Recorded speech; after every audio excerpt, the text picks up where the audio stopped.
Hello again, Professor Caro here.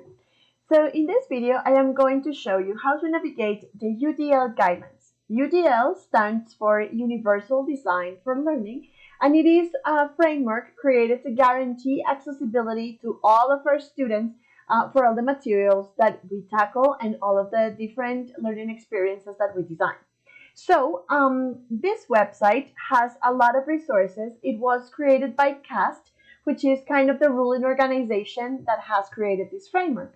So if you click here on the little chart, you're going to be able to see the entire model in one screen. So what the UDL model refers to is we need to provide multiple means of engagement, representation, and action and expression. And also we have to do this at different levels, at the access levels, or at the build level, and at the internalized level, right? Here we also have a goal, which is that expert learners who are purposeful and motivated, resourceful and knowledgeable, and strategic and goal directed. So the idea is to create learners, to craft learners who can navigate the world of today. That's basically the idea of all the frameworks that we have seen. But here in the UDL model, they focus a lot on universal design. So like, how can we design our lessons in a way that are universal for everybody? Students with learning disabilities, with learning difficulties, with learning preferences, etc., etc. So here we have to think about the variances and variabilities of our students in order to know exactly what to do and how to plan our lessons.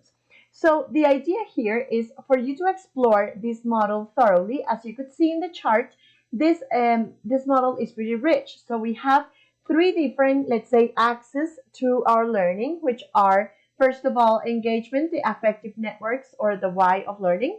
We have different means of representation, which refer to recognition networks, or the what of learning, and action and expression, which refer to strategic networks, or the how of learning.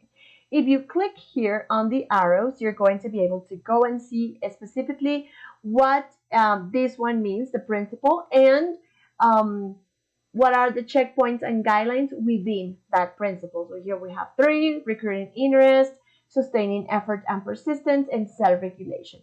And within each one of them, we have different checkpoints, right? So we have the guideline and the checkpoint, and then we have more information for each one of them.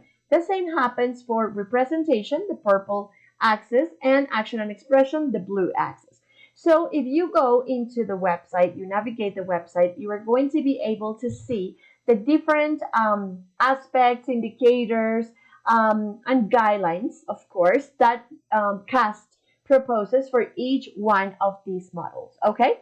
So, well, the idea for you is to get, let's say, a basic understanding of what each one of these levels represent, and you can do that by analyzing the chart as I just showed you, okay?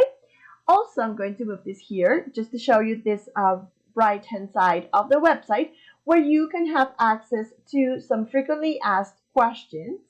You can learn how to interpret the UDL Guidelines graphic organizers. You can also access some downloads.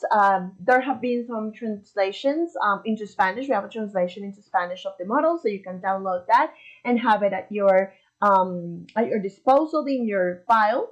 And also, you have some research that evidences, all these guidelines, how they came about and how they have been implemented in different parts of the world. So, well, this is a universe of information that I expect you to engage in for our next class, where we are going to be practicing and designing, considering the universal design for learning principles.